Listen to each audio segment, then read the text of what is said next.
नमस्कार मैत्रिणींनो, नमस्कार श्रोते हो. वनिता मंडळ आकाशवाणी सांगली केंद्र निर्मित कार्यक्रमाच्या राज्यस्तरीय प्रसारणामध्ये मी प्रेरणा आपणा सर्वांचं अगदी मनापासून स्वागत करते.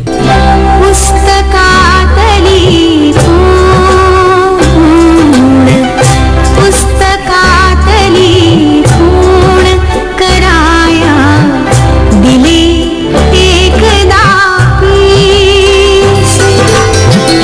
पुस्तकातली खूण कराया दिले एकदा पीस. पांढरे दिले एकदा पीस. पिसाहुनी सुकुमार काहीसे. पिसाहुनी सुकुमार काहीसे. देता घेता त्यात थरारे. देता घेता त्यात थरारे. पुस्तकातली खूण. पुस्तकातली खूण कराया दिले एकदा पीस. पांढरे दिले एकदा पीस.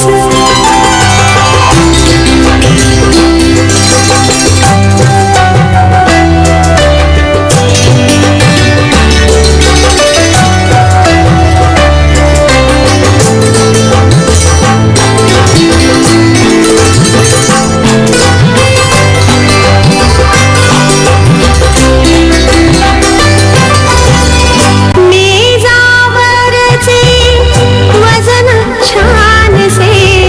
मेजावरचे वजन छानसे. म्हणून दिला नाजूक शिंपला. मेजावरचे वजन छानसे. म्हणून दिला नाजूक शिंपला.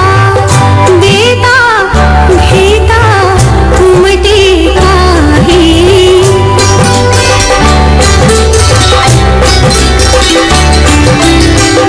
देता घेता उमटे काही.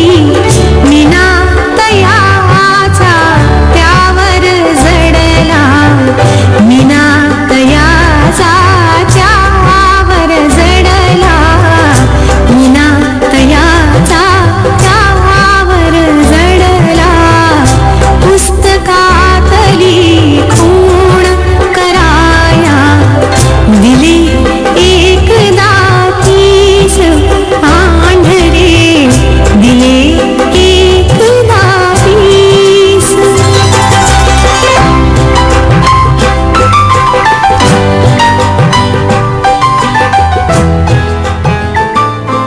मैत्रिणींनो, श्रोते हो, आपण नेहमीच इतरांशी संवाद साधत असतो.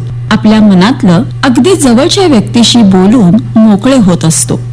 काही वेळेला अगदीच भावनिक गुंतागुंत जेव्हा होते तेव्हा हितगुज साधण्यासाठी कोणीतरी आपल्याला जवळची व्यक्ती हवीशी वाटते. कोणी नसेलच तर आपण या सगळ्याच भावना आपल्या पुस्तकांबरोबर व्यक्त करतो आणि ही पुस्तकं आपले मित्र होऊन जातात. एखादं पुस्तक वाचल्यानंतर आपल्याला आवड निर्माण होते. मग वेगवेगळी पुस्तकं वाचण्याचा छंदच जडतो जणू. आणि हा छंद आपल्याला इतकं काही शिकवून जातो ना की ही पुस्तकं सुद्धा आपल्याशी बोलायला लागतात. चैनच पडत नाही आपल्याला एकही दिवस पुस्तक हातात नाही घेतलं तर. अगदी असंच काहीसं आपल्या मैत्रिणीच्या बाबतीत सुद्धा झालेलं आहे बरं का. ही मैत्रीण कोण, त्या काय करतात हे सगळं तर आपल्याला कळणारच आहे. तेव्हा तुमची उत्सुकता मी फार काळ ताणून ठेवणार नाहीये. लगेचच ऐकणार आहोत पुस्तकांची खाण भागवते ज्ञानाची तहान, बनवते मनाला सामर्थ्यवान. या अंतर्गत एका हरहुन्नरी व्यक्तिमत्वाला आज आपण भेटणार आहोत. त्यांचं नाव आहे नीलम दोशी आणि त्यांच्याशी संवाद साधलाय तेजा दुर्वे यांनी. ऐकूया त्यांच्याशी साधलेल्या संवादाचा हा पहिला भाग.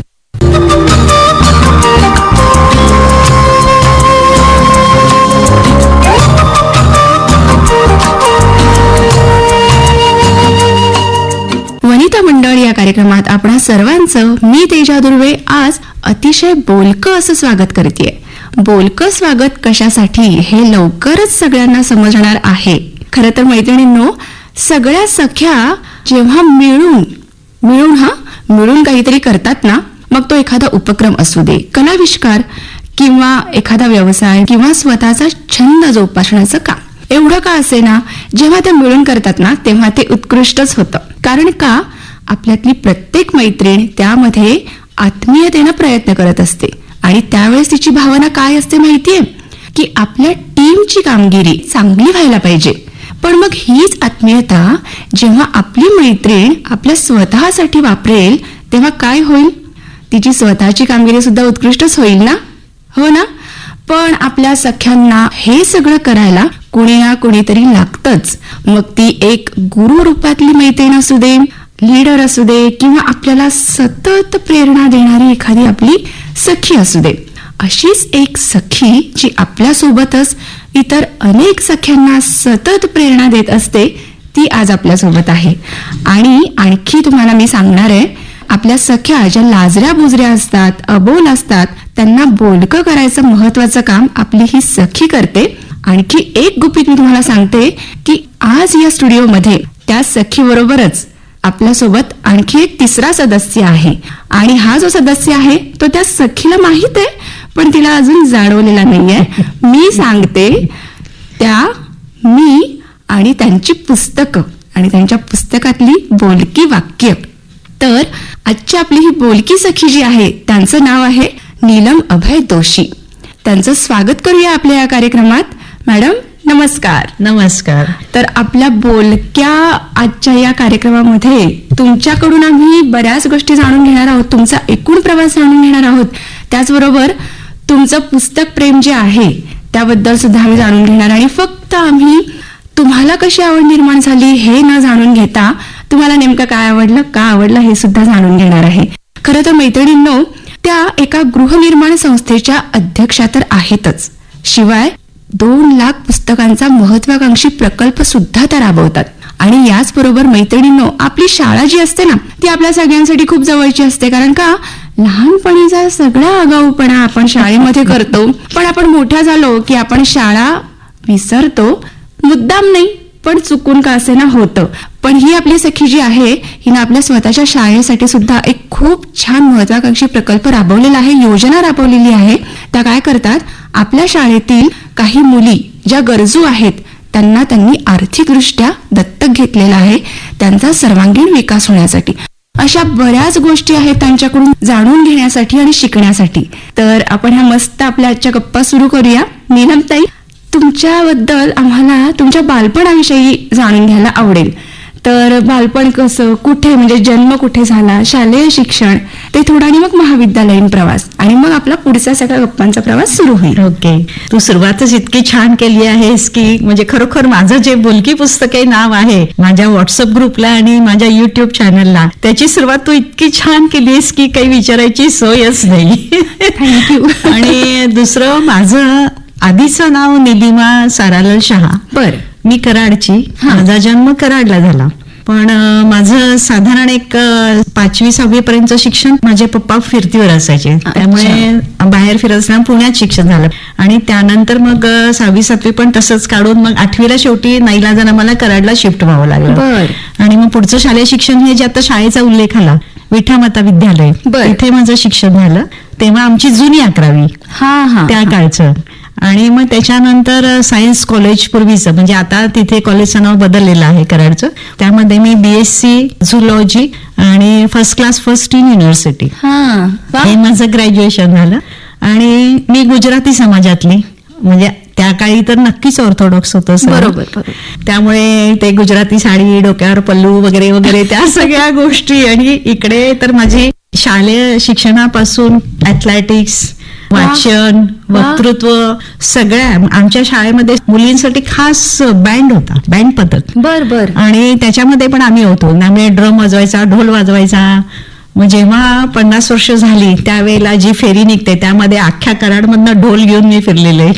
या स्कूल मधल्या सगळ्या आठवणी आहेत. म्हणजे त्यावेळेला हे मुलींना खूप रेअर होतं, पण आमच्या घरी असं सगळं सपोर्ट करायचे, पण अशी तर बंधनं असायची, असं होतं. बर बर. आणि मग त्यानंतर मग माझं लग्न झालं आणि मग मी लग्नानंतर कोल्हापूरला येऊन मग नीलम अभय दोशी. वा. तर ते बोलके पुस्तकेची जी आठवण सांगायची होती तर ती अशी की लहानपणापासूनच मला वाचनाची आवड लागली आणि त्याचं कारण फक्त माझी आई आणि आई. म्हणजे एवढ्या राम रगाड्यातून एक 10 मिनिटं जरी वेळ मिळाला ना तरी ते पुस्तक तोंडासमोर घेणार आणि वाचणार आणि किचन मध्ये कुठेतरी फळीवर इकडे तिकडे कुठेतरी खून घालून ठेवलेलं असणार. मध्ये एक 5-10 मिनिटं मिळाले की ते उघडणार, वाचणार, परत ठेवणार. म्हणजे हे बघून माझ्या डोक्यात इतकं बसलेलं, तेव्हा एवढं कळत नव्हतं. जेव्हा कळायला लागलं तेव्हा अरे एवढ्या ह्याच्यात ना आई वाचायचं सोडत नाही, हे तेव्हा हा संस्कार झाला. आणि त्यानंतर दुसरी गोष्ट अशी की आमची आई आम्हाला चौघांना अशी बसवायची समोर अभ्यासाला, गहू निवडताना, काही काम करताना. आणि तेव्हा निबंध वगैरे लिहायला आई नेहमी मदत करायची. आणि आईचं वाचन असल्यामुळे आई छान छान शब्द सांगायचे, अलंकारिक भाषा. आणि स्कूलमध्ये गेल्यावर सगळ्यात माझा सुंदर निबंध सगळ्या वर्गात वाचून दाखवायचे. त्यामुळे मला इतकं छान वाटायचं की माझी आई मला किती छान शिकवते. खरंच. मग त्यातून आईशी बोलता बोलता आई नेहमी म्हणायची काही नाही, तुम्ही पुस्तकं वाचत जावा, तुम्हाला पुस्तकं ज्ञानी करेल, फक्त शाळेची नाही बाकी सगळी वाचायची. मग तेव्हापासून जे मिळेल, जे सापडेल ते वाचायला सुरू केलं, ते आज तागायत सुरू आहे. मस्त. आणि आपल्याला जी आवड आहे किंवा आपल्याला जे भावलंय ते आपल्या सोबतच इतरांनी सुद्धा ते घ्यावं, ही जी तुमची तळमळ आहे ना ती पण व्यक्त होते. हो, त्यातूनच हे सगळं चालू झालं माझं की काय करावं. ऍक्च्युली हे माझं करोनामध्ये हे सगळं डोक्यात आलं. आपण एवढे दिवस घरात होतो आणि मला काहीतरी सोशल वर्क मी खूप करत होते ना, त्यामुळे फुल डे बिझी. आता घरात बसून मी करू काय, आणि माझ्याकडे तर एवढं ज्ञानाचं भांडार आहे. मग ते यंगस्टर पर्यंत पोचवायचं झालं तर हा आता जमाना हा आहे सगळा, युट्यूब आणि चॅनल्स आणि तुमचा मेन मोबाईल. बरोबर. आमच्या वेळेला हे काही नव्हतं.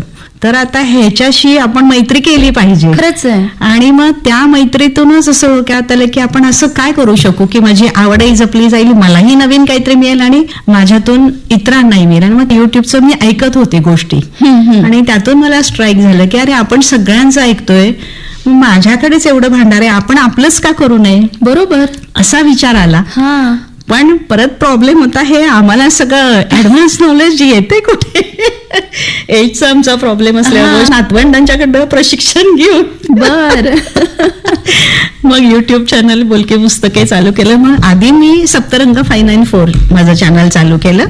त्यामध्ये विशेष काही समजत नसल्यामुळे सगळे विषय एकत्र त्याच्यामध्ये गर्दी आहे. बर. सगळं, त्याला काही विषयाचं लिमिट नाहीये. डान्स पासून तुम्हाला अगदी म्हणजे मिमिक्री पर्यंत सगळं त्याच्यामध्ये मिळणार. लेखकांचे काही त्याच्यामध्ये आहे, पण सगळं सुंदर आहे अर्थात. आणि मी रेकी ग्रँड मास्टर आहे.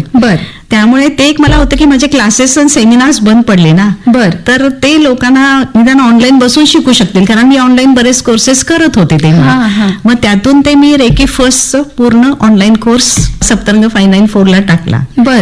की लोकांना शिकू देत, सगळं फ्रीमध्ये. परत मी रेकी अक्षय सुखाचे वरदान एक पुस्तक लिहिलेलं आहे. तर ते पुस्तकही मग मी काय केलं, ऑडिओ करून लोकांपर्यंत पोहोचवलं. तेही सप्तरंग 594 या चॅनलवरच. आणि त्याच्यामध्ये ऍक्च्युली मनाचा अभ्यास आहे रेकीमध्ये. त्याचाही माझा बरंच वाचन आणि बराच अभ्यास झालेला आहे. त्यामुळे एक माइंड पॉवरच्या एक जवळजवळ 50 व्हिडिओज मी त्याच्यावर टाकलेले आहेत. हो का? मेडिटेशनचे एक 25-30 आहेत. म्हणजे ज्यांना अध्यात्मातली आवड आहे ना त्यांनी आवर्जून हे माझं चॅनल बघावं, त्यांना त्यात सगळं मिळेल. आणि मग हे करत असताना माझं पुस्तकाचं मला त्यात समाधान होत नव्हतं. आणि मग डोक्यात आलं की आपण पुस्तकाचं करायचं तर काय करावं. मग चौकशी केली, सगळी माहिती घेतली. मग ह्याला एक मोठा अडथळा असतो की लेखकांची तरी परमिशन पाहिजे किंवा प्रकाशकाची तरी परमिशन पाहिजे, तर तुम्ही चांगली पुस्तकं देऊ शकता. मग ते 6 महिने वर्षभर अभ्यास करून, गोळा करून, काहीतरी सगळ्या भानगडी करून शेवटी मी एकदा माझं बोलकी पुस्तके चॅनल चालू केलं. फर्स्ट मला विजया वाड यांनी, त्या आमच्या घरी वगैरे राहून गेलेल्या, त्या माझ्या चांगल्या ओळखीच्या आहेत. मग मी त्यांना रिक्वेस्ट केली, त्यामुळे काही नाही अगं बिंदास तुला लगेच देते म्हटल्या. त्यांनी सुपर फास्ट लिहून दिलं. मग असं करत करत एक जे माझ्या ओळखीचे आहेत त्यांच्यापासून सुरुवात केली.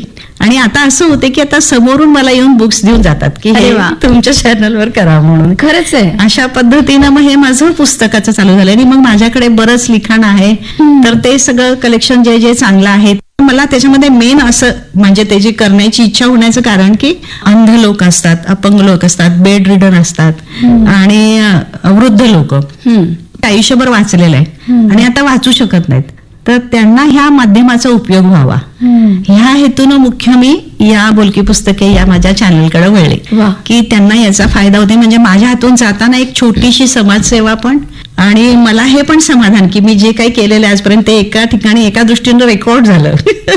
खरंच आहे. कुठेतरी ते राहिलं की नाही बाबा हे कलेक्शन आहे हो, सगळं, हो. ह्या उद्देशानं केलं. अर्थात त्याला काही म्हणजे त्याच्यामध्ये माझा पैसे मिळवणे किंवा हा काही उद्देश नाहीये आणि ते माझं अजून कुठलं मॉनिटाईज झालेलं पण नाहीये, पण ह्याच्यातून मला करताना जो आनंद मिळतो रेकॉर्ड करताना किंवा तेच परत वाचताना माझ्या ज्या मेमरीज येतात पहिला, तो आनंद वेगळाच आहे. खरंच आहे.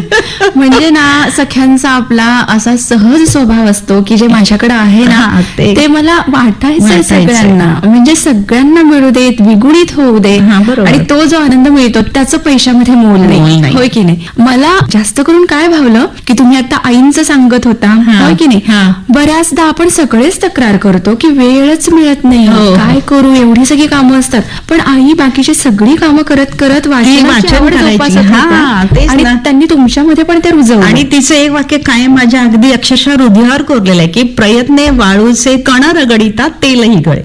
आणि ते आयुष्यभर तिने सांगितलेलं की ह्या वाक्याप्रमाणेच तुम्ही चालायचं. वा. आणि अशी म्हणजे- बरीचशी वाक्य तुमच्याकडून आम्ही ऐकणार आहे, पण ती आता तुम्हाला भावलेली असतील, मग ती आपण मैत्रिणींना सांगायची. बरोबर आहे. आणि आमच्या पप्पांचंही तसंच की परिस्थिती नसली तरी दुसऱ्याला शिक्षणामध्ये मदत करायची, आणि आपल्याकडे 100 रुपये असतील तर तुम्ही त्याला 20 रुपये द्या, हा, पण परोपकार. बरोबर. हे 2 संस्कार आई वडिलांचे जे आलेले, त्यात सोशल वर्कची आवड बहुतेक मला त्यातूनच ती निर्माण होत गेली असावी. आणि लहानपणापासूनच आहे. म्हणजे मी शाळा कॉलेजमध्ये असताना सुद्धा सगळे बरेच जे असे ग्रुप्स असतात सोशल ऍक्टिव्हिटी करणारे, त्या सगळ्या ग्रुपमध्ये मी होते. कॉलेजमध्ये मी बिनविरोधेला निवडून आले होते. स्कूलमध्ये सगळीकडे, म्हणजे जिथे कुठे काही पुढे स्टेजचं काम आहे ना तिथे मी आहेच. असं होतं. आणि मग लग्नानंतर एक 10-12 वर्ष बऱ्यापैकी गॅप पडला सगळा. बरं. मग ते परत कॉन्फिडन्स जाणे वगैरे, लहान मुलं, जॉईंट फॅमिली वगैरे या सगळ्यामध्ये थोडंसं बुजले गेले. पण माझ्या मिस्टरांची चांगली साथ आणि माझी आवड त्यांना माहित असल्यामुळे त्यांनी परत थोडा थोडा स्कोप द्यायला चालू केला. म्हणजे ऍक्च्युली मी 40 नंतर माझं करिअर चालू केलं, वा. असं म्हणायला हरकत नाही. बरोबर आहे. जेव्हा आपण निर्धार करतो ना तेव्हा वयाचं हो. कुठलंही बंधन नाही. किंवा अडथळा नाहीये. नाहीये. दृढ निश्चय केला तर आपण पुढे आणि जायचं. त्यावेळी ऍक्च्युली मी सोशल वर्क बाहेर जाऊन होत नसेल तर मी तेव्हा गप्प बसले नाही. विणकाम, भरतकाम, मशीनवर शिवायचं, इव्हन मुलांना सुद्धा ते आपले कागद वगैरे त्याच्यापासून बनवतात ना ड्रेसेस वगैरे, हा. तसे मुलांना बनवून कॉम्पिटिशन मध्ये भाग घेणे, मुलांच्या स्कूलमध्ये जाऊन ड्रॉइंगच्या कॉम्पिटिशन्स त्यांच्या घेणे, असं बरंच काही काही स्टोरीज सांगणे, वा. असं जे जे जमेल ना, म्हणजे सोडलं मी काही काही नाही. नाही. मला तर एक आठवण इतकी छान आहे की आमची जॉईंट फॅमिली असल्यामुळे मासिकं घरात भरपूर यायची, पेपर्स यायचे. माझं काहीतरी वाचायचं राहिलं ना, मी ते पेपर नेऊन आत लपवून ठेवायचे. वाचून झाल्यावरच मी त्याला परत हॉलमध्ये ठेवणार. वा. इतकं मला हे होतं की खरं तर नाही, मला हे वाचायचंय. आता सुद्धा असं होतं की आलेली रविवारची पुरवणी कधीच रविवारी वाचून होत नाही, सोमवारी कधी कधी होत नाही, पण ती बरोबर. जेव्हा होईल ना तेव्हा ती पूर्ण वाचून झाल्यावरच ती रद्दीत जाणार. तोपर्यंत ती माझी बाजूला असते. हा. मला वाटतं हे असं वेळ असावं. हा, तर ना आपलं जे इप्सित आहे ते साध्य साध्य होतं. होतं. म्हणजे तुम्हाला आता ते वाचनाचं जे आहे ना, त्यातून मला पाहिजे तेवढं ज्ञान मिळवायचंय, मला इतरांनाही ते वाटायचंय, हे साध्य होतं.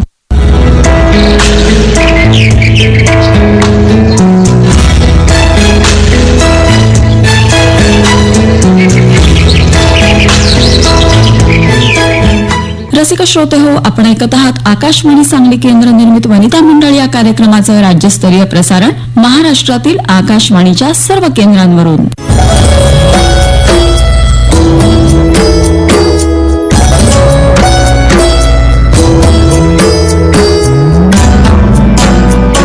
आता लहान मुलांच्या शिक्षणाशी तुम्ही कशा प्रकारे जोडल्या गेलेल्या आहात? कसं झालं, माझा मुलगा जेव्हा गेला मॉन्टेसरीमध्ये वगैरे, तर तेव्हा मला घरात तर म्हणजे बसवत नव्हतं. करायचं तर काही होतं पण घरी परमिशन मिळणं इम्पॉसिबल गोष्ट होती. गुजराती समाजात डोक्यावर पदर घेऊन हॉलमध्ये पण जायचं नाही आणि मला बाहेर कोण जायला देणार. माईसाहेब बावडेकर त्या स्कूलमध्ये माझी मुलं होती आणि तिथे पालकांना इन्व्हाइट करायचे बर. की हेल्पला तुम्ही या म्हणून टीचर बरोबर. मग तेव्हा मी 1-2दा गेले ते, मग तेव्हा मला लक्षात आलं. मग मी तेव्हा माझ्या मिस्टरांना विचारलं की स्कूलमध्ये मिटिंग्स असतात, मी मिटिंगला जाते आणि 4 मिटिंगला मी जास्त गेले तर काय तुम्हाला प्रॉब्लेम आहे का? नाही म्हणले जा. मग तिथे गेल्यावर मी टीचरना सांगितलं की तुम्हाला कधी स्टोरी सांगायला पाहिजे सांगा, मी येते. माझं ड्रॉइंग चांगलं होतं, ड्रॉइंगच्या सगळ्या एक्झाम्स झाल्यात माझ्या. वा. तर मी तुम्हाला ड्रॉइंग मध्ये तुमच्या काय कॉम्पिटिशन्स घ्यायच्यात त्याच्यामध्ये मी तुम्हाला हेल्प करेन. माझा मुलगा 6 वर्षाचा असताना ऑल ओव्हर वर्ल्ड मध्ये जी कॉम्पिटिशन होती ना त्याच्यामध्ये त्याचा पिक्चर गेलं होतं त्यांच्या शाळेच्या थ्रू. मग अशा त्यांच्या शाळेतून सगळे उपक्रम मी थोडे थोडे घेत मग तिथं ऍथलेटिक्स शिकवलं त्यांना. म्हणजे तो ज्या वर्गात जाईल ना त्या वर्गात मी आहे. आम्ही जॉईंट असल्यामुळे माझ्या घरी 7 मुलं होती, त्यामुळे 7 मुलांच्या 7 वर्गात काही असेल की मला सांगायचे. असं करत मी हळूहळू बाहेर पडायला सुरू केलं. मस्त. आणि मग नंतर आमच्या जैन समाजाचा एक ग्रुप चालू झाला, मग त्याच्यात त्या निमित्तानं बाहेर पडले. असं करत करत साधारण एक 5 वर्षात मी 10 ते 12 ग्रुपमध्ये ऍज अ डायरेक्टर किंवा सेक्रेटरी किंवा ट्रेजरर असं काहीतरी करत होते. आणि ह्या पुस्तकाच्या संबंधात म्हणाल तर करवीर साहित्य परिषद हा जो ग्रुप आहे हो, त्याच्यामध्ये मी जवळजवळ 15 ते 16 वर्ष ट्रेजरर म्हणून काम केले. आता एक 4-5 वर्षात थोडंसं मला जमत नाही, लांब पडते म्हणून कमी केलंय. म्हणजे त्याच्यामध्येही मी आहेच आहे. म्हणजे माझ्या ज्या आवडी आहेत त्या आहेत. वधूवर मेळाव्यामध्ये मी अँकरिंग करते, कुठल्याही विषयावर लेक्चर्स वाचन चांगलं असल्यामुळं. कांचनताई परुळेकर मला नेहमी सजेस्ट करायच्या. त्यांना लेक्चर आला ना की त्या येणाऱ्यांना सांगायच्या माझ्यापेक्षा ह्या लेक्चर छान देतात, तुम्ही ह्यांना घेऊन जावा. मस्त. इव्हन सगळ्या इंजिनिअरिंग कॉलेजमध्ये सुद्धा सांगली असो किंवा आपलं हातकणंगले इकडे तिकडे आजूबाजूला ना सगळीकडे मला ताई पाठवायच्या. वा, छान. अशा पद्धतीनं माझी प्रोग्रेस सुरू आहे थोडी थोडी. खरंच मस्त. तर मॅडम, तुमच्या बरोबर बोलता बोलता आता असं लक्षात येत आहे की तुम्ही जेवढं भरभरून पुस्तकांबद्दल बोलताय ना तेवढाच भरभरून पुस्तकं सुद्धा तुमच्या बरोबर बोलतात. आणि तुम्हाला त्यांच्याकडून जेवढं जास्त घेता येईल तेवढं तुम्ही घेत असता, त्यांना बोलतं करता, तसंच तुम्ही तुमच्या बरोबर इतरांना सुद्धा बोलतं करता. आणि म्हणूनच आम्हाला आता हे जाणून घ्यायचंय की ती पुस्तकं तुम्हाला कशी बोलतात. म्हणजे प्रत्यक्षात तुम्हाला तुमच्या आवडीच्या पुस्तकांमधील काही वाक्य, पॅरेग्राफ्स, काही म्हणी किंवा सुभाषित, काव्यपंक्ती काहीही जर आवडलं असेल ना तर ते आम्हाला ऐकायचं आणि ते तुम्हाला का आवडलं ते सुद्धा. हो, नक्की. अगं ह्या गोष्टींचा तर सगळं माझ्याकडे खजिनाच आहे. वा. कारण पहिल्यापासून त्याची मला आवड असल्यामुळे मी सगळं कलेक्शन ठेवलेलंच आहे. हा. त्यातील तुला अगदी छानशी जी काही आहे थोडीफार ती सांगते. कारण मला असं वाटतं की जेव्हा आपण पुस्तकं वाचतो हा. तेव्हा ती मनामध्ये उतरली पाहिजेत, जीवनामध्ये उतरली पाहिजेत. बरोबर. आणि जीवनामध्ये ती कशी लागू पडतात त्याची तर एवढी सुंदर सुंदर वाक्य आहेत. आणि आपल्यामध्ये किती महान लेखक होऊन गेलेत. हो. किती, म्हणजे त्याला काही लिमिट आणि गणतीच नाहीये. आपण नावं सांगायची म्हटली तरी आपण 2 तास जरी नावं सांगितली तरी संपणार नाहीत. खरंच. एवढी आपली प्रचंड सूची आहे. त्यातलं आपण किती वाचणार. पण तरी जेवढं शक्य होईल तेवढं मी आजपर्यंत सगळ्या प्रकारचं वाचन केलेलं आहे. वा. आणि वाचनानं माणूस नक्कीच समृद्ध होतो. खरंच आहे. तर त्यामध्ये एक जीवनासाठीच एक छान वाक्य सांगते. प्रत्येकाच्या जीवनाला आपला असा एक ठेका असतो, बर. आपली अशी चाल असते, आपला रिधम असतो आणि त्या चालीत चालताना ते आयुष्य आपोआपच सुंदर होऊन जाते. वा. त्याला त्याचा स्वतःचा डौल लाभतो. किंवा रवींद्रनाथ टागोरांचं हे एक माझ्या आवडीचं खूप वाक्य आहे की फळ फुलाला विचारते तू कुठे आहेस, बर. फळ म्हणते मी तुझ्यातच आहे. म्हणजे हे आध्यात्मिकला कसं लागू पडतं की साध्य हे साधनेतच दडलेलं असतं. वा.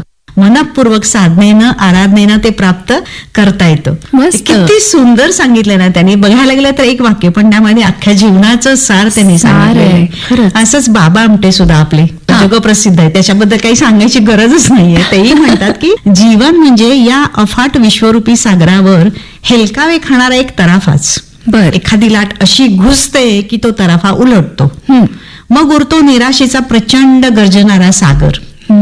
पण कधी कधी सगळ्या वादळातून सुटून हा तराफा जेव्हा किनाऱ्यावर पोहोचतो तेव्हा पुढे असतं आतुरतेनं दोन्ही हात पसरून आपली वाट पाहणारं समृद्धीचं आगार. वा.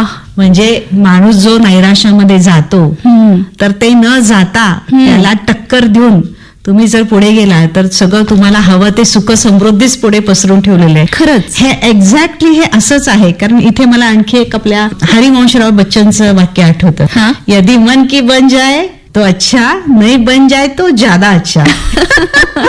कारण परमेश्वरानं तुमच्यासाठी त्याच्यामध्येच काहीतरी वेगळी संधी ठेवलेली आहे. हो. तर अगं किती अशी तुला मी किती किती मस्त. हो, आम्हाला सांगा तुम्ही. आणि मी आता म्हणजे यंगस्टरनाही कदाचित नावं सगळी माहीत असतील नसतीलही लेखकांची. हा, हा. तर स्वामी विवेकानंदांचं मी एक मला आवडलेलं सांगते. हा.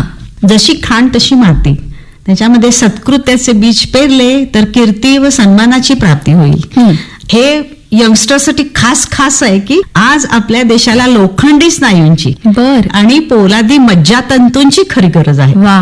आज गरज आहे अशा दुर्दम्य इच्छाशक्तीची की जी विश्वाची गूढ रहस्ये उकलेल आणि जरूर पडल्यास महासागराच्या देखील तळाशी जाऊन प्रत्यक्ष मृत्यूला तोंड देऊन आपले उद्दिष्ट साध्य करून घेईल. मस्त. बघ किती सुंदर आहे ना. खरंच, आणि खरंच. खरंच यंगस्टर आत्ताची पिढी एवढी हुशार आहे, जबरदस्त. हो. म्हणजे त्यांनी हे थोडस जरी मनावर घेतलं, आपला देश, आपल्या देशासाठी करायची तळमळ, तर त्यातून हे त्यांना 100% साध्य होणार आहे. आणि आपण अगदी. जगाच्या टॉपवर, तर ह्या सगळ्या यंगस्टरनी अशी साथ दिली तर आपण का नाही पुढे जाणार. खरंच आहे, खरंच आहे. हा. तो जो कणखरपणा आहे, हा. तो जो आता म्हणजे आपल्या शरीरात असणं गरजेचंच आहे, हा. पण मनाचा कणखरपणा म्हणजे कसा हा त्यांनी हे तो करायचा? हा सांगून हे तुम्ही मनाशी जोडा हा. असं म्हटलेलं आहे. तर किंवा त्याला आणखी एक तुला सांगते की घोड्यावरची मांड बळकट असली बर. आणि हातातला लगाम घट्ट धरून ठेवला हा. म्हणजे दैवाचं घोडं निमूटपणे स्वाराच्या नियंत्रणाखाली धावत राहतं. अच्छा. मीच आहे देव माझ्या दैवाला घडवणारा. वा वा मस्त. हा. कविता आणखी छोटीशी अशीच जिद्दवर. हा. खोद आणखी थोडेसे खाली असतेच पाणी. बर. खोद आणखी थोडेसे खाली असतेच पाणी, धीर सोडू नको सारी खोटी नसतात नाणी. वा. घट्ट मिठुनी ओठ गाणे असते ग मनी, आर्त जन्माचे असते रित्या गळणारे पाणी. मूठ मिठून कशाला म्हणायची भरलेली, बर. उघडून ओंजळीत घ्यावी मनातली तळी. वा. झरा लागेलच तिथे खोद आणखी जरासे, उमेदीने रे जगण्याला बळ लागते थोडेसे. आहा. म्हणजे परत इथे तेच आलं की तुम्ही नैराश्यात कधीही जाऊ नका. हे अप्स डाऊन्स आयुष्यामध्ये येणारच आहेत, त्याला सामोरे जा. आणि त्याच्यासाठी आणखी म्हणजे हे ऑटोमॅटिक आता जोडून आलं बघ की जीवनात चारी बाजूला संधींचे बियाणे टाकलेले असते. बर. किंवा खरंच. आता आपल्याला हजारो मैलाचा प्रवास करायचा आहे, पण रस्त्यावरून आपण चालण्यासाठी एक पाऊल तरी उचललं पाहिजे. हो हो. जोपर्यंत तुम्ही एक पाऊल उचलत नाही, रस्ता थोडीच तुमच्या पायाखालनं चालत जाणार. नाही. अशी तरी कुठलीही टेक्नॉलॉजी आता नाहीये आणि होणार पण नाही. हा, असं आहे. म्हणजे ह्यालाच अनुसरून आणखी एक म्हणता येईल आपल्याला की हा. अ जर्नी ऑफ 1000 miles बर. begins with a single stone. Okay. Sorrows are our educators. A man can see further through a tear than a telescope. वा. किंवा विजयवाडचं पण आहे. म्हणजे सगळ्यांची वेगवेगळ्या पद्धतीचे आहेत. आता त्यांचं कसं आहे, वाळूच्या घड्याळाप्रमाणे कधी तारुण्य सरतं आणि बर. म्हातारपण वरती येतं ते कळतही नाही. म्हणजे आपण कर्तव्यामध्ये इतके बुडून जातो ना, जेव्हा साठी येते तेव्हा जाग येते, अरे माझी साठी आली. त्या पद्धतीचं ह्यांचं हे वाक्य आहे. वा. खरंच आहे. म्हणजे सगळ्यात महत्वाचं काय आहे की तुम्ही बोललात ना तसं की तो एक क्षण असतो ना ज्या वेळेला आपल्याला नैराश्य आलेलं असतं आणि आपण सगळी उमेद सोडून देतो, हो. त्याच क्षणी खरं तर गरज आहे की तुम्ही आणखी जास्त धाडस दाखवायला पाहिजे. Exactly. आणि खंबीरपणे ती लढाई जी आहे ती छोटी आहे यावर विश्वास ठेवा की थोड्या काळाची आहे, हा. थोड्या काळाचाच तो दिवसानंतर अंधार आहे. रात्र जसं आहे तसं हा. ते बदलणारच हा, आहे. पण ती लढाई लढायचीच आहे. आणि कारण ते का? लढायला हे जे सामर्थ्य आहे ना आपल्याला, हा. ही पुस्तकं हे बळ पुस्तकं देतात देतात. आपल्याला. खरंच. किंवा त्यावेळेला आपल्याला कुठेतरी वाचलेलं काहीतरी मग ते स्ट्राईक होतं, मग त्याच्यातून त्यांनी कशी वाट काढली, मग त्यावेळेला मग आपण निदान असा तरी विचार करतो की हा मला प्रॉब्लेम आहे ना, तुम्ही मनात ठेवला तर नाही सुटणार आहे, बरोबर. पण तुम्ही दुसऱ्याशी शेअर केला तर तुम्हाला काहीतरी मार्ग दाखवेल, सुचवेल. कधी कधी तुम्हाला कोणीतरी येऊन काय सांगतं त्यातून उत्तर सापडतं. म्हणजे मी मनाची सुद्धा डॉक्टर आहे, त्यामुळे माझं हे सगळं कॉम्बिनेशन असं होत आहे. बरोबर. आणि आजकाल काय होतं बऱ्याचदा, म्हणजे आपण एक जनरेशन गॅप जसा आहे तो प्रत्येक पिढीत आहे, आहेच आहे. पण आजकाल कम्युनिकेशन गॅप सुद्धा वाढतोय. हो, वाढतोय. का? कारण आता ही जी मुलं आहेत म्हणजे यंगस्टर्स जे आहेत, जास्त करून आपला फोकस पण तिकडेच आहे तिकडेच आता. आहे, हो. पण घरी बोलत नाहीत, हा. मग आपल्या मैत्रिणींबरोबर बोलतात. बोलतात. पण जर त्यांनीच पुस्तकं नाही वाचलेली चांगली तर ते तरी एकमेकांना कसा हुरूप देणार आहेत पण नैराश्याच्या काळात. अशांसाठी सुद्धा आता चेतन भगत आहेत आपण. हा, हा. म्हणजे खरोखर chicken soup for the soul आहे. Yes. यंगस्टर साठी कितीतरी पुस्तकं आहेत, बापरे. म्हणजे अगदी अनगिनत आहे त्याची वा. लिस्ट. Exactly. हा. आणि त्यांनी मी तर म्हणते नेपोलियन आहे, शिवाजी महाराज आहेत, महाभारत आहे, हे सुद्धा आवर्जून वाचलं पाहिजे. बरोबर. कारण त्याच्यातून जे आपण शिकतो ते असं सांगता कधी येत नाही, ते तुम्हाला आयुष्यात सहज तुम्हाला ते पुढे नेतं. परत इंदिरा गांधी आहे, माझी तर इंदिरा गांधी एक ऑर्डर आहे. त्यानंतर किरण बेदी आयडेयर आणि अब्दुल कलामांचं इग्नायटेड माइंड्स. वा. ही पुस्तकं माझी जबरदस्त लाइकिंगची आहेत. मस्त. की ज्यातून आपल्याला ती खरंच काही ना काही देतच असतात. देत असतात. आणि यशवंतराव चव्हाणांचं एक त्यांचं आत्मचरित्र. अच्छा.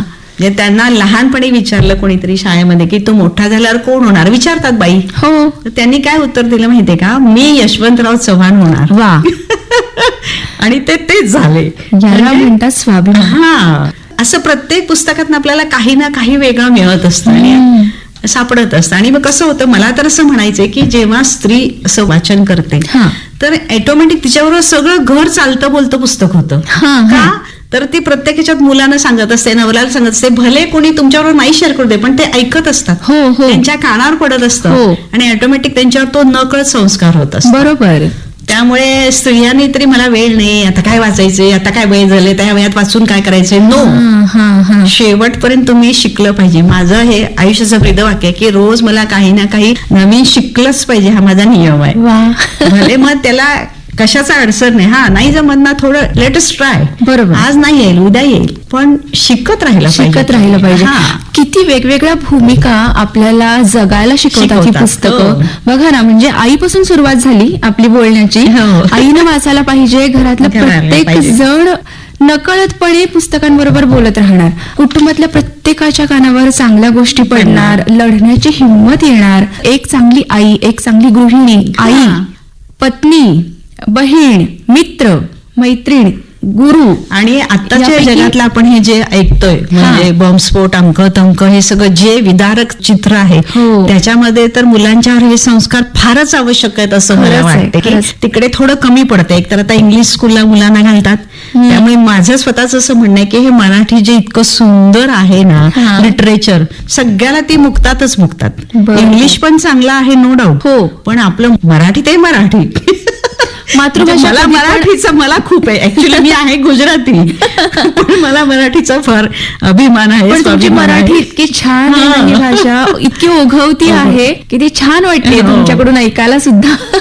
आणि मायकेल अँजेलोचं एक मला खूप वाक्य आवडतं बघ, की प्रत्येक दगडात शिल्प हे असतंच, हा, हा. फक्त नको असलेला दगड काढला की शिल्प दिसतच. वा. असे किती छान. एक से एक महान गुरु आहेत आपल्याकडे. मस्त. हा, पण हे केव्हा मिळणार तुम्हाला की तुम्ही त्याच्यामध्ये शिरलात, बघितलं, वाचलत, आवडलेलं तुम्ही नोट डाऊन करून ठेवलं. मी म्हणते भले नोट डाऊन तुम्हाला नसेल करायचं तर तुम्ही कुणाशी तरी शेअर करा ना, हा. नक्की ते राहते डोक्यामध्ये. हो, प्रत्येकाची आपली आपली हा. पद्धत आहे. हा. कसं जोपासायचं, कसं हा. जपून तेच ना. ठेवायचं आणि कसं व्यक्त करायचं. व्यक्त होय की नाही? करायचं. हेतू काय आहे की तुम्हाला जगायला शिकवतात ही शिकवतात. पुस्तकं, तर तुम्ही ते शिकून घ्या. घ्या, होय की बरोबर नाही? आहे. म्हणजे किती बोलतात बघा. परत जाता आपले जाता. तुकाराम महाराज आहेत, गौतम बुद्ध आहेत. तुकारामांनी सांगितलंय सुख जवळ एवढे, दुःख पर्वत एवढे. एकाच शब्दात आहे. बहिणाबाईचं तर किती आहे सांगावं तेवढं, त्याचं काय भरपूर आहे, ते काय सगळ्यांना माहितीच आहे.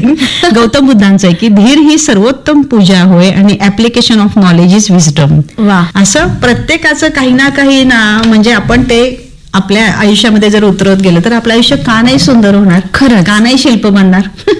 खरंच. पण अर्थात आपण माणूस आहे म्हटलं, राग, द्वेष, लोभ हे सगळं आपल्यामध्ये असणारच आहे, येणारच आहे. हो, हो. पण ते सुद्धा कमी करायच्या बऱ्याच पद्धती आहेत. मेडिटेशन आहे, हे जर तुम्ही केलं तर ते तुम्हाला हळूहळू ते सेटल करतं ना. बरोबर. माणूस बरोबर. म्हटल्यावर शेवटी संसार म्हटला तर सगळ्याच्या आयुष्यात घडणारच. हो, हो, हो. ह्याच्यामध्ये मी आणखी एक सांगेन की मला आवडलेलं, मी स्वतः माझं लिहिलेलं आहे की हा. मनाची जळमट काढून टाका, बर. मनाचे अपंगत्व हद्दपार करा, मी पहा काय जादू होते ते. भूमातेच्या पोटात पडलेले बीज असा विचार करत नाही की मी बाहेरचे ऊन आणि थंडी सोसण्यापेक्षा आतच पडून राहणे चांगले. बर. ते जमीन भेदून बाहेर येते, हा. वृक्षरूपाने प्रगट होते. किनाऱ्यावरील खडकांना भिवून समुद्राच्या लाटा कधी मागे फिरत नाहीत. त्यांना माहित असते की खडकावर आपटून आपल्या ठिकऱ्या ठिकऱ्या होणार आहेत, तरी त्या खडकांशी माथा झुंजवून अखेर त्यांचे वाळूत रूपांतर करतात. वा. खरं सांगायचं तर अडचणी, संकट आणि वादळे जी निर्माण होतात ती मानवाला पुढे नेण्यासाठीच. मस्त. त्याच्याशी कडवी झुंज देऊन आपली जीवन नौका पैलतीरी सुखरूप नेण्याची धडाडीने धैर्य, हिंमत आपल्याला यशो शिखरावर नेईल. आणि हे सगळं कधी घडेल, जेव्हा तुम्ही सुंदर पुस्तके वाचाल तेव्हाच. अगदी अगदी. आणि असं नाही आहे बरं का की नुसती अशीच पुस्तकं वाचा. मी चंद्रकांत काकोडकरची पण तेवढीच पुस्तकं वाचलीत, हिंदी पुस्तकं तेवढीच वाचलीत, समुद्र सफारीची तेवढीच वाचलीत, पर्यटनाची तेवढीच वाचलीत, मीना प्रभूची सगळी प्रवास वर्णनं वाचलीत. म्हणजे सगळ्या पद्धतीचं वाचन करायचं आणि मग ठराविक एज नंतर तुम्हाला कळत जातं की मला काय वाचायचंय, मला काय वाचायचंय. आपलं सिलेक्शन मग आपोआप तयार होत जातं. अच्छा. आणि सुरुवातीपासून तुमचं तयार असेल तर नो प्रॉब्लेम, पण मला असं वाटतं की तुम्ही सगळीकडे, मग त्याच्यामध्ये ऐतिहासिक आली, धार्मिक आली, आमच्या जैन शास्त्रामध्ये गुरुवाणी म्हणून एक मोठाच्या मोठा ग्रंथ आहे. बर. तर त्याचं हिंदीमध्ये आहे ते बुक. त्याचं मी पूर्ण वाचन केलेलं आहे आणि आता पुढचं माझ्या डोक्यात आहे की त्याचं मला माझ्या ह्याच्यावर सगळं रेकॉर्डिंग आणायचं आहे. वा. म्हणजे परमिशन वगैरे मला ऍक्च्युली 2 वर्षापूर्वीच मिळालेली हा. आहे, पण ते मला सलग घ्यायचंय आणि मला अजून रोज जमत नसल्यामुळे माझं थोडं थांबलंय.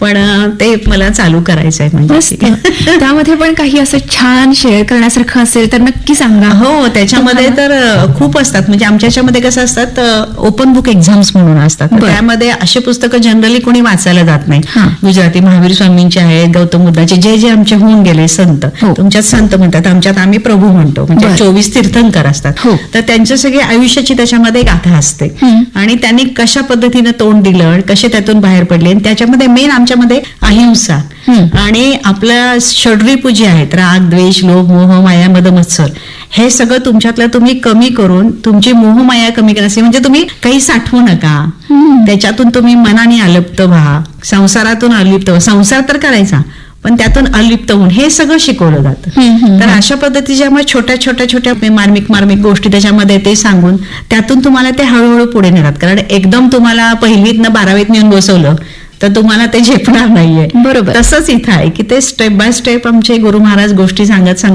ते शिकवतात नेतात. आणि त्याच्यावर त्यांनी अशाच पद्धतीचं महाभारतामध्ये कशा छोट्या मुलांसाठी गोष्टी लिहिल्या हो, असतात, हो. त्या पद्धतीचंच हे त्यांनी गुरुवाणी, असं तर मार्मिक धर्मच सगळा, हा. पण असं तर समजेल अशा भाषेमध्ये त्यांनी सगळं लिहिलेलं आहे. मस्त. तर ते सगळं घ्यायचा विचार आहे.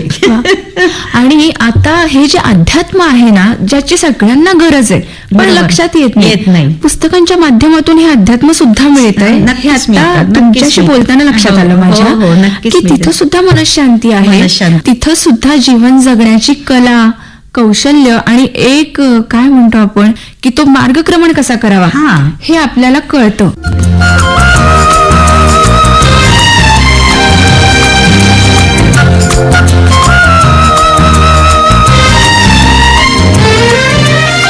मैत्रिणींनो, श्रोते हो, पुस्तकांच्या माध्यमातून आपल्याला आनंद वाटता येतो. इतरांच्या मध्ये आनंद वाटल्यानं आपल्यातला आनंद हा अधिक द्विगुणित होतो. तळागाळातल्या प्रत्येक व्यक्तीपर्यंत प्रत्येक गोष्टीचं ज्ञान पोहोचावं यासाठीच तर ही पुस्तकं आपल्याला मदत करत असतात. या पुस्तकांच्या माध्यमातून नवनवीन तंत्रज्ञानाचा वापर करून सुद्धा आपण जगभरामध्ये सर्वत्र पोहोचू शकतो. मनामध्ये, जीवनामध्ये ही पुस्तकं जर उतरली ना तर आपलं आयुष्य खूपच सुंदर होतं. आयुष्याकडे बघण्याचा दृष्टिकोन सगळ्यात महत्वाचा म्हणजे सकारात्मक होतो. गहन अर्थ लक्षात येतो आणि मग नकारात्मकता आपोआप बाजूला सारली जाते. आतापर्यंतच्या पिढ्या सुद्धा वाचनाने समृद्ध झाल्या आणि आता इथून पुढच्या पिढ्या सुद्धा वाचनानं समृद्ध होतील. ही पुस्तकं त्यांना मनाने बळकट बनवतील. खरंच ही पुस्तकं प्रत्येकामधली संशोधक वृत्ती वाढवत असतात. असंच काहीसं आत्ता आपण ऐकलं नीलम दोशी यांच्याशी साधलेल्या संवादामधून. त्यांचे असंख्य अनुभव आत्ता आपण ऐकले. छोटी वाक्य सुद्धा आपल्या आयुष्याला कशी कलाटणी देऊ शकतात हे देखील आपण जाणून घेतलं. अजूनही खूप गोष्टी आपल्याला त्यांच्याकडून जाणून घ्यायच्या आहेत, पण त्या नंतरच्या भागामध्ये. पुस्तकांची खाण भागवते ज्ञानाची तहान, बनवते मनाला सामर्थ्यवान या अंतर्गत हरहुन्नरी व्यक्तिमत्व नीलम दोशी यांच्याशी तेजा दुर्वे यांनी साधलेल्या संवादाचा पहिला भाग आपण ऐकला. मन मंदिरा ते जाने हो, मन मंदिरा ते जाने उजळून घे साधका. मन मंदिरा ते जाने उजळून घे साधका. संवेदना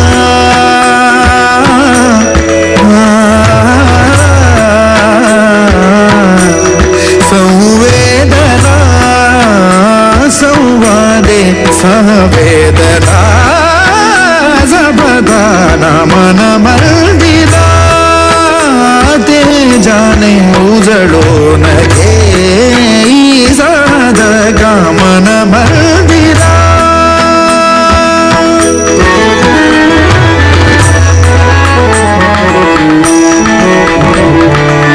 तळहाताने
पाणी दा पा पाणी दा रे रे रे पाणी दा मा ग रे रे रे रे रे पाणी दा रे दा पा रे रे रे रे